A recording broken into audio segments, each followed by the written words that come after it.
Welcome back to Turning Hard Times into Good Times. I am happy to have with me once again James Rickards. So James is the author of the best-selling Currency Wars. The Death of Money is another book that he's written. And now he is here to talk to us about his latest book titled The Road to Ruin, The Global Elite's Secret Plan for the Next Financial Crisis. Well, most of you know Jim very well, so I don't want to spend time on his bio. But for those of you who would like to know a little bit more about him, you can find a more complete bio at, go to the Voice America, go to my page, this show's page at the Voice America Business Channel, and it is posted there. Welcome, James. Thanks for joining me again. Thanks, Jay. Great to be with you. Yeah, it's always good to hear from you. I really, you're not on major media enough as far as I'm concerned. I'd love to see you there more often. I really enjoyed, I think it was at the end of last year, I saw you on Bloomberg, and I know you are on a lot of the major networks from time to time, but as far as I'm concerned, not often enough, because your voice is one crying in a wilderness to a certain extent anyway. I do want to get into your new book, but I'd like to just maybe a question or two or touch on the Currency Wars book written in 2011. You quite correctly predicted that the Federal Reserve would not raise interest rates for years to come. Well, we've seen one small quarter-point interest rate rise since then, I guess. But it seems that, and they keep promising us that we're going to have another rate rise. It's just around the corner. The economy is going to get stronger, and it will warrant a rate rise, so don't worry. But we get around the corner, and the rate rise never seems to come. Now it seems as though the Fed is backing down once again. Well, how much longer do you think this game can go on, where they promise, and then they can't deliver because the economy is so weak? Well, it's a great question, Jay, and you're right, it is a game now. Of course, the November meeting, there's no rate hike. That's no surprise. But the Fed will raise interest rates at their December 2016 meeting, so you can count on that. I actually had dinner recently at our club with Bill Dudley. Of course, he's the president of the Federal Reserve Bank of New York, probably the second most powerful central banker in the world after Janet Yellen, permanent voting member of the FOMC. And he told me just flat out that they're going to raise rates in December. I was actually a little surprised. Now, just to be clear, he was speaking personally. He wasn't an official Fed position, but usually they load that up with a lot of caveats. But they're going to raise rates in December. We can see that coming. The question is, where do we go from there? Because remember, the last time they raised rates, which was a year ago, almost December 2015, the stock market fell 11% in the following 8 weeks, starting January 1st through February 10th, 2016. It fell 11%. It would have fallen more, but for the fact that the Fed, actually starting with Dudley in late January, started engaging in their happy talk, their happy dance, and saying, well, because in December 2015, they laid out a whole program, and you're right, they were going to raise rates 4 more times in 2016, again 2017, get them up to 3% by the end of 2018. Well, they completely backed off from that. There were no rate hikes through all of 2016 until now, December. So that's how they turned the market around. By the way, they did the same thing about 4 months earlier. Remember, they had originally planned the liftoff for September of 2015, but then on August 10, 2015, you had this shock Chinese devaluation of the yuan, part of the currency wars, and then the stock market fell out of bed then. Fell also about 11%, a little more, in a matter of 3 weeks. And again, the Fed saved the day by backing away from their own planned rate hikes. So there is this pattern of saying they're going to raise, and then markets fall out of bed, and then they back off. But now the coast is clear. Markets anticipated. They've warned everyone they're going to do it. The job creation side of things is okay. Third quarter GDP came in a little stronger than expected. So the coast is clear. But after that, as soon as they do, I would expect the stock, as I say, stocks will fall out of bed again. Then they'll just have to back off. So it's a little bit of a game, but I analogize it to a kid who's trying to steal money from his mother's wallet. If mom's not looking, he might go grab a dollar, but if mom's watching him, he's not going to do anything. If the Fed thinks they can get away with a rate hike, they will, but more often than not, they can't because markets are too upset. But it looks like the coast is clear for December. They will raise rates then. All right. Well, in your new book, The Road to Ruin, you suggest that the global elites have a secret plan for the next financial crisis. Who are these global elites? Well, it's a great question, because they're real people and we know who they are. It's not some deep, dark conspiracy. They don't sit around a boardroom with hoods on, like a Spectre out of a James Bond movie. It's Christine Lagarde and Janet Yellen and Mario Draghi and Larry Summers and Paul Krugman. And, it's central bankers, finance ministers, other policymakers, some professors, the head of the BIS. We know who they are. There aren't that many of them, maybe several hundred around the world, but it's not like 20,000 people. I mean, there are a couple hundred people who basically run the international monetary system, and they're the ones I described. They don't have a secret committee, but the way I describe it in the book, and I talk a lot about it in the book, you don't need a top-down conspiracy to make this work. You just need like-minded individuals. They all went to the same schools. They all went to either Harvard or MIT or Chicago or Yale. In many cases, they were each other's professors. A lot of the central bankers around the world today, they got their PhDs from MIT. Well, their thesis advisor was Stan Fisher, who is now the vice chairman of the Federal Reserve. So they all know each other. They show up at Davos. They show up at the Aspen Ideas Festival. Go to the Jackson Hole in August. It's a nice, cozy club. So we know who they are. They operate by consensus. They operate through just shared interests. What's important to understand is what's the agenda? Mm-hmm. What do they believe? What's their belief system? Because if you can understand that, it makes policy fairly easy to predict, because you know what the models are, what they're looking at. Their models are completely obsolete, by the way. They've blundered time and time again, and they will do so again. But they don't realize it. They don't seem to understand the mistakes they're making, so that they keep repeating them. But that actually makes it easier to forecast policy. Mm-hmm. Well, I could understand. I think that's absolutely true. But you talk about their plans for the next financial crisis. Could you talk a little about that? What do they have in mind? Sure. I look at three financial crises as a way to analyze this. I start with 1998. That, of course, was the Asia-Russia long-term capital management meltdown. Mm-hmm. I then look at 2008. We all understand what happened there. And then I look at 2018. So that's an estimate. I don't want to put a hard stake in the ground that, on January 1st, 2018, everything's going to fall apart. It could be 2018, it could be later, but importantly for investors, Jay, it could be tomorrow. Mm-hmm. So there is a financial catastrophe coming. It will be bigger than the one in 2008. It will actually cause a different response function. I'll talk about that in a second. But don't wait a year or two. This is something that could come tomorrow. But I use 2018 just to keep up that 10-year tempo. Now, in 1998, we were hours away from shutting every stock and bond market in the world. I mean, I was there. I was in the room. I negotiated that bailout. I was in the room at the big New York law firm with Treasury officials and Fed officials and all the bankers. And I know how dangerous this situation was and how close it came to collapse. Same thing in 2008. We were just days away from the sequential collapse of every major financial institution in the world. So, Bear Stearns collapsed in March 2008. Fannie Mae and Freddie Mac collapsed in June, July 2008. Lehman Brothers collapsed in September. They were falling like dominoes, but that was all about to accelerate. Morgan Stanley would have been next, then Goldman Sachs, then Citi, banking, B of A, and finally J.P. Morgan. Now, that didn't happen because the Fed intervened. The Fed truncated the process, and the point I make is that these are complex dynamic systems. They operate exactly like natural dynamic systems, earthquakes, volcanoes, and so forth, with one important difference. If an earthquake starts, you can't stop it. It's just there's a release of energy, it's just going to run its course.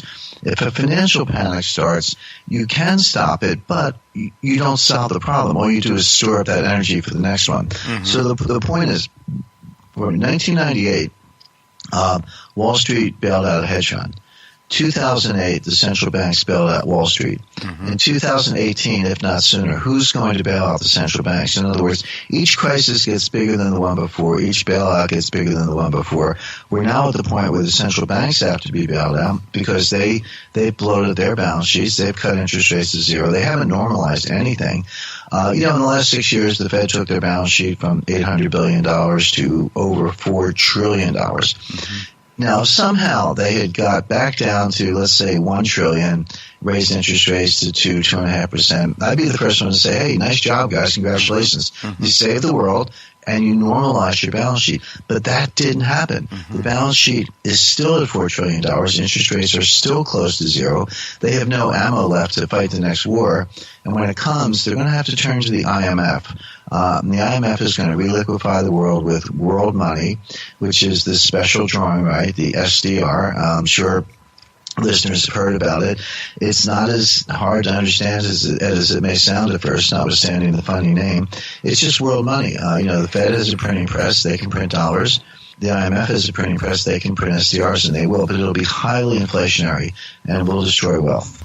It will be highly inflationary for everyone, James, or for the United States in particular. I mean, I've read some of your material recently in which you're talking about the dollar being devalued, losing its purchasing power via this basket of other currencies, the SDRs. I guess would include gold as well, perhaps? Well, I think gold is different. Right now, the SDR is not backed by gold. By the way, it used to be when the SDR was created in 1969. And of course, there's nothing new about them. They have been around since 1969. But originally, one SDR was defined as a specific weight in gold. They got rid of that by around 1973, 74. But ever since then, the SDR has been defined with reference to a basket of currencies. But no, look, I talk about the dollar and inflation of the dollar, but this will affect all the currencies. It's not as if, the dollar is going to be devalued and somehow the euro will be, twice as valuable. The euro might go up a little bit, but all the currencies are going to be devalued against gold. Gold will be the only form of money that will, preserve purchasing power. As I said, I expect gold to go to $10,000 an ounce, and people say, "Oh, woohoo! I'm going to make all this money on gold." And what I explain to them is no, gold will go to $10,000 an ounce, but in today's purchasing power, it'll only be like $1,000 an ounce. What you will do, you'll preserve your wealth. You won't have a windfall. You will in nominal terms, but in real terms, it's not so much that it's a windfall. It's just that you've preserved your wealth when everyone else has been wiped out. That's valuable, and that's important. Let me understand then, why do we go to SDRs? Is that in an effort, in effect, to reflate, to create inflation, because they haven't been able to do that through their normal process?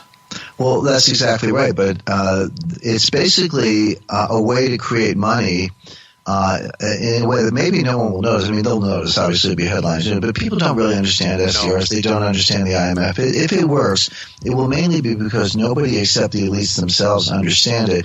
But more to the point, the best definition I've ever heard of a financial panic, Jay, is everybody wants his money back.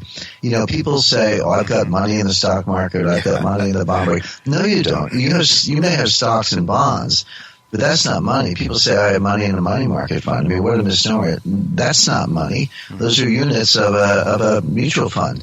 Now, people think they can call the broker and sell the units and the money will be in their bank account the next day. But the SEC just changed the law so that for the first time, this is all very recent, money market funds are allowed to suspend redemptions. Just like a hedge fund, they can put up gates, pull up the drawbridge and not give you your money. So you might, and I expect this will be the case in the next panic. The last panic in 2008, what was happening was that Americans were panicking. They were pulling their money out of money market funds by the billions.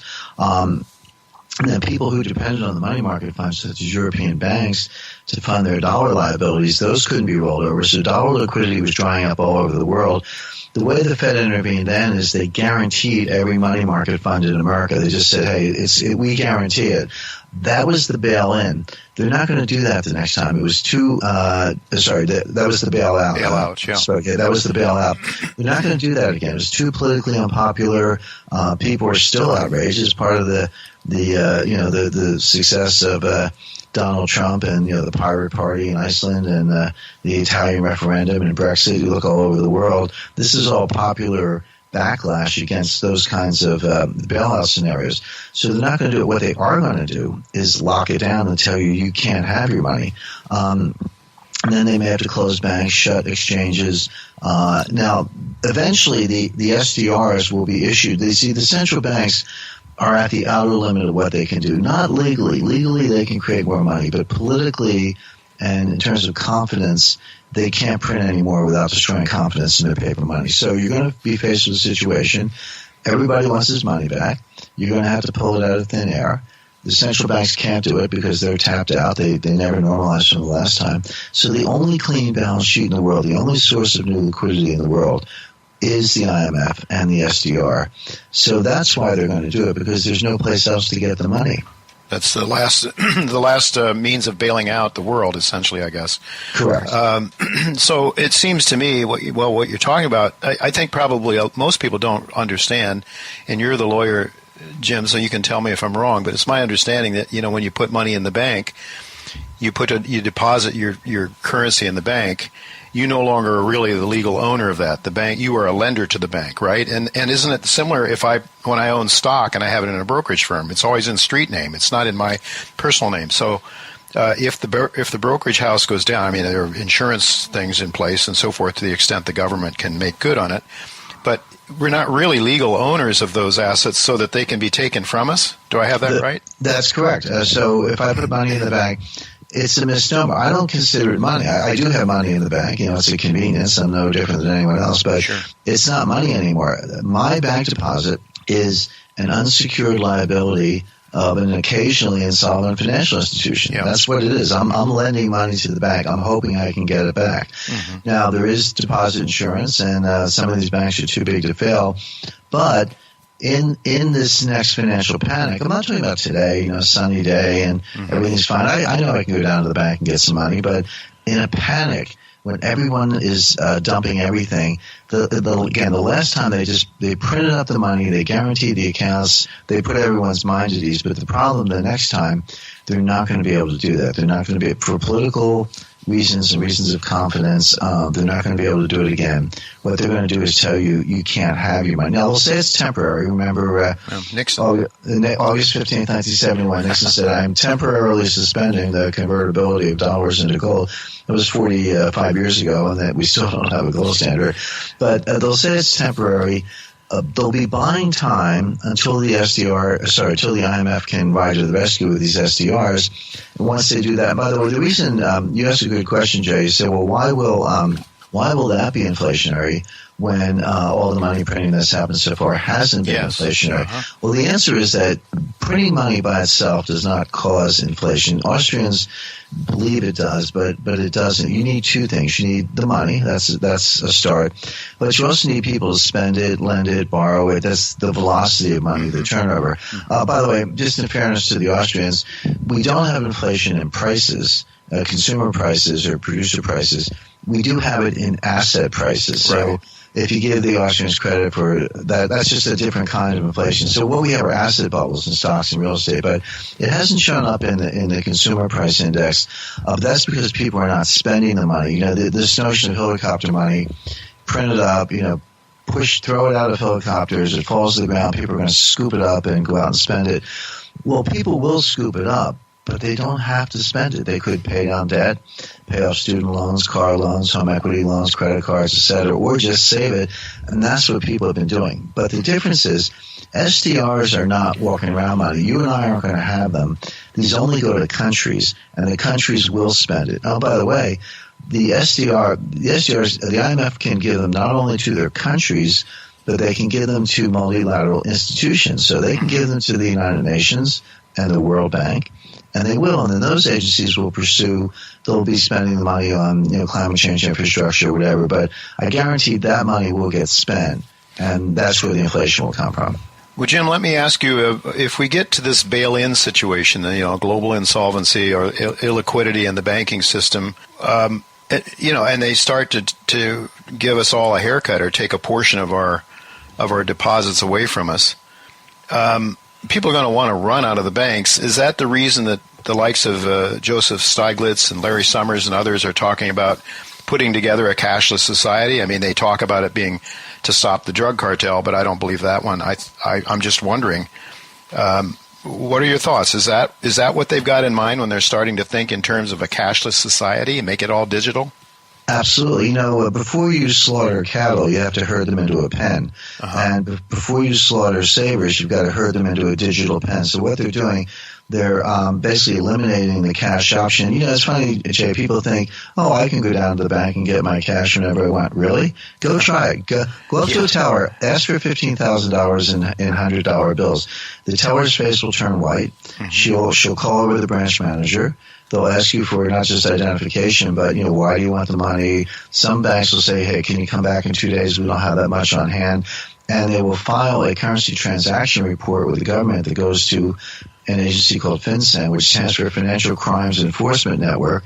It'll be put into a file right next to the terrorists, the drug dealers, and the tax evaders. Now, again, you're a totally honest citizen trying to get your own money for emergency purposes or just because you feel like it, you will be treated like a criminal. So, people ask me, how's the war on cash going? I say, it's over. The government won. If you do smaller amounts, then do that twice in a row. They'll say it's structuring, which is a crime. That's how they got Danny Hastert. He did some horrific things, but they didn't get him for those things. They got him for taking cash out of the bank to pay blackmail money. It was he was charged with structuring. He happened to be criminal, but if you do it as an innocent citizen, they'll get you that way. And they have something else called the Suspicious Activity Report, the SAR, that they file for amounts below $10,000. So, again, totally legal citizen wanting to get your own cash. I live in a place where we get hit by hurricanes, and I have batteries and a flashlight for emergencies. And I think it's a good idea to have some cash on hand for the same. Power grid goes out. We lost power for 8 days in Hurricane Sandy. Guess what? The ATMs don't work. The gas pumps don't work. The banks are closed. And if you want to, go out and get some groceries for your family, it's good to have cash. But the government's going to try to eliminate it. That's so they can impose negative interest rates, freeze it, confiscate it. So we're all being herded into these digital pens like cattle to the slaughter. Yeah. Not a very happy prospect for those of us who grew up in days when liberty was more of a reality, I guess, and not to say what they can do with that information once they can follow whatever you're doing. It could be used for political purposes, too, to make sure that there's no dissenters, that there's no revolution like 1776, for goodness sakes. We can't have liberty among the people, can we? But what has been? Look at Lois Lerner and the IRS. What was that all about? So in 2009, Rick Santelli, a great guy on CNBC, he sort of went off on a rant and started the Tea Party, maybe unintentionally, but the Tea Party was a genuine grassroots movement. It wasn't one of these top-down Washington lobbying outfits. It was, Chamber of Commerce type, small business people, housewives, others banding together, and they said, well, let's raise some money. You got to get a 501c3, send in their application to the IRS. Well, lo and behold, they were treated as guilty of thought crimes. And then when the Republicans took the Congress in 2010 in the midterm elections, mostly on the strength of the Tea Party, the Obama White House decided to shut them down, and they used the IRS, probably the most terrifying organization in the government.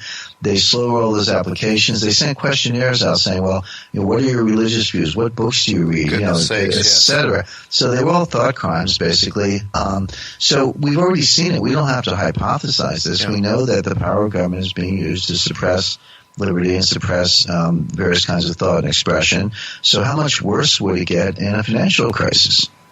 I want to go to your book in Chapter 9, The Final Plan of the Elite. It was a hugely interesting chapter, I found, it really is, I think, where the rubber hits the road for Americans and investors as a whole. On page 278, you state, and I quote, "The final phase of this grand bargain is inflation to wipe out the real cost of global sovereign debt. If central banks could not cause inflation despite their best efforts, the IMF would create inflation for them with massive issuances of SDRs to be spent on global infrastructure and global welfare. The infrastructure needs, intermediated by the World Bank, would be targeted at so-called climate change and other elite hobby horse. So you'd have all these programs to spend money.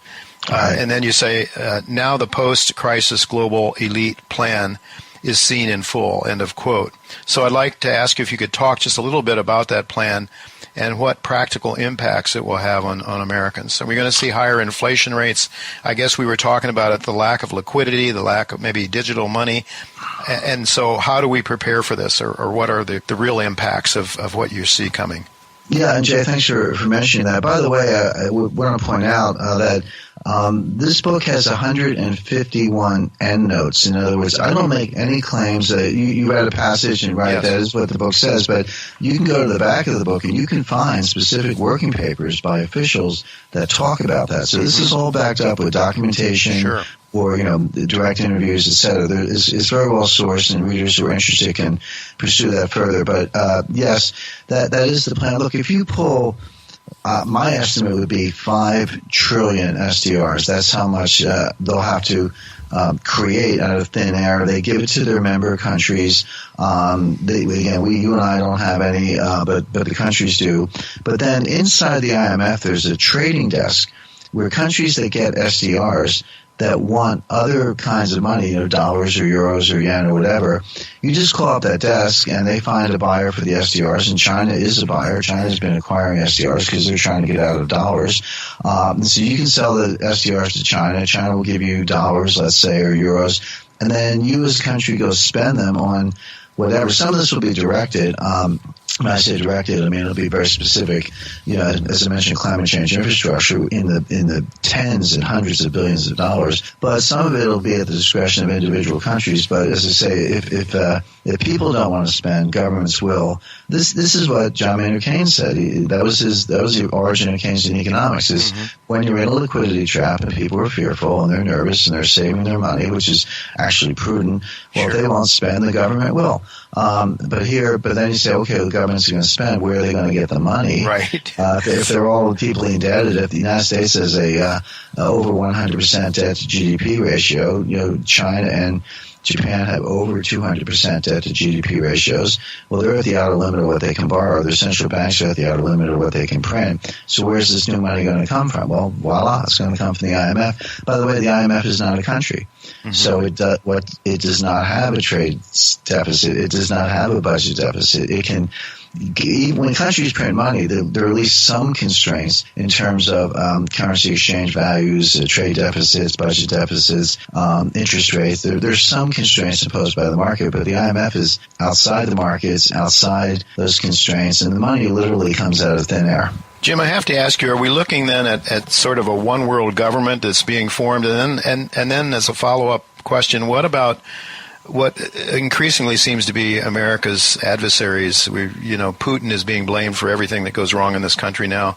We won't allow the Chinese to control their own sea lanes. Those seem to be adversarial countries that are doing what they can to try to protect their own sovereignty, it seems to me anyway. That's my read of it. And so, they're setting up their own the great the new infrastructure that allows them to trade and move goods around and railroads and transportation networks as well as financial networks. I think they've set up something akin to the SWIFT system once, at least when we told Russia they couldn't be a part of that anymore. So how does this all play out? Are we destined for some sort of a serious global military conflict in the midst of all this? Well, 3 different questions, Jay. I'll take the first one, which is there a long-term global lead plan for world government, world taxation, world money? The answer is yes, and I talk about this in the book. The world government infrastructure is there. It's not primarily the United Nations, by the way. It's the G20. The G20 meets formally at the head of state level. They met most recently on September 4th in Hangzhou, China. And they have large working groups, and they have a final communique and a lot of papers. It was the G20 meeting in Brisbane, Australia in November 2014 that formalized the bail-in plan as opposed to the bail-out plan. That's where they take stockholder money, depositor money, and bondholder money to fix up the banks. So that's kind of the board of directors of the International Monetary System using the IMF as a central bank. So it's just the way the Federal Reserve is a central bank and has a board of governors.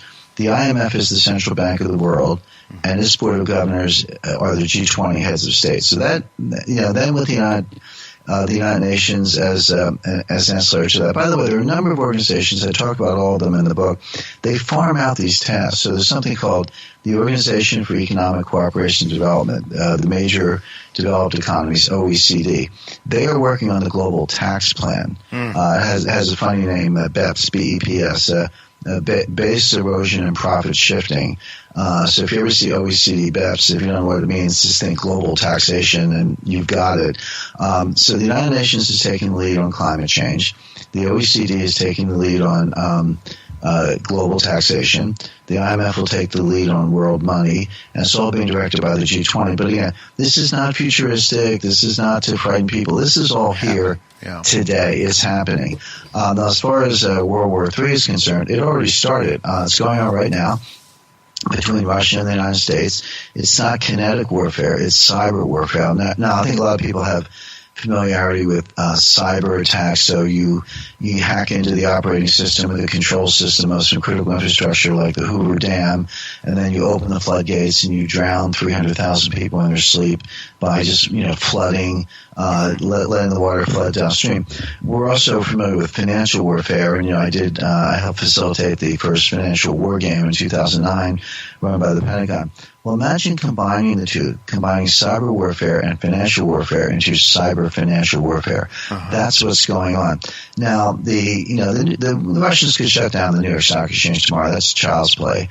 But a more sophisticated form of attack would be to get inside the order entry systems, say Morgan Stanley, Goldman Sachs, and others, and start spoofing orders, sending a flood of sell orders, sell Google, sell Apple, sell Tesla, sell Facebook, boom, boom, boom, IBM, etc. Do it on a day when the market is already down, 3-4%, a really bad day on the market, and then hit the sell button. That's called, in military parlance, that's called a force multiplier, where you have some force vector, but you have some other vector that makes it even more powerful when you combine the two.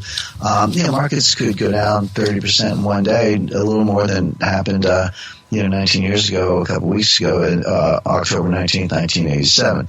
So what's the purpose of warfare, kinetic warfare, where you're bombing bridges and factories? And it's to destroy the wealth and the morale of your enemy. Well, what if you could do it digitally, which you can? And, I bump into billionaires in Greenwich, Connecticut. I live not far from there, and they're happy to tell you, I own stocks and I own bonds and I own this and that. And I say, no, you don't. You have electrons. Those electrons can be hacked, they can be erased, they can be wiped out. Good luck finding them again. Your wealth can disappear. So you need some tangible wealth, which it can be gold, silver, fine art, land. If you want to invest, you can do private equity or venture capital, where it's a written contract. You know the entrepreneur. You can knock on her door, knock on his door. Those are the kinds of things that last. But any digital asset is completely vulnerable to being wiped out. Yeah, well, that's very important for people to realize that, and I think the lion's share of people are not aware of that. Well, your book is just full of huge amounts of very interesting topics, Jim. I just mentioned some of the chapters. Chapter 1, This is the End. Chapter 2, One Money, One World, One Order. Chapter 3, Desert City and the Mind. Chapter 4, Foreshock, 1998. Chapter 5, Foreshock 2008. Chapter 6, Earthquake 2018. You mentioned that may or may not be, but we need to be ready for the earthquake that's coming, the financial earthquake. Chapter 7, Bonfire of the Elites. Chapter 8, Capitalism, Fascism, and Democracy. And Chapter 9, Behold a Black Horse, reference to the 6th chapter of the book of Revelations. And you mentioned that at the start, a very interesting passage. Of course, it's apocalyptic literature that was written initially for Christians that were being persecuted, I believe, after the fall of Rome, after the fall of Jerusalem, and into the early days of right after, probably up through AD 68 or something like that, or 89. Right. So it was a time to sort of give hope to the Christians, or to the people that were being persecuted at that point in time. So what is the bottom line for your book? There is hope. I mean, there is what you're trying to do, and what you do, I think you're doing an amazing job of, Jim, is providing people with information they need to survive and to protect their families in an environment that is going to make that very, very difficult unless they have the knowledge to do so, right? That's right. There's something, Jay, called the self-negating prophecy. I think a lot of people have heard of the self-fulfilling prophecy, where something's not happening, but you say it's going to happen, and then people believe it, and next thing you know, it's happening because everyone's acting, the classic run on the bank, everything's fine at the bank, but somebody starts a rumor, and next thing you know, some people run down to get their money out, and the line forms, and by the end of the day, the bank is broke. Well, there's also the self-negating prophecy, which is if you can provide enough warning and enough basically explaining it to people, maybe there'll be some policy actions or some fixes where it doesn't happen, and that's a great result. I've had people say to me, "Boy, Jim, I read your book. I hope you're wrong," and I say, "So do I." But maybe I'm not, and at least this is how things are going to play out if we don't make some changes, and we can either make the changes or at least be warned. One last question before I leave you go. A Trump presidency, more or less dangerous in terms of the financial?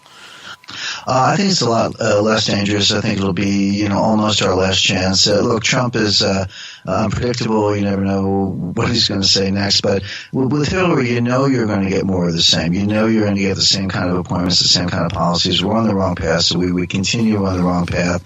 And I think my book would play out exactly the way I lay it out. With Trump, there's sort of good news, bad news. The good news is I think he'll choose a different path.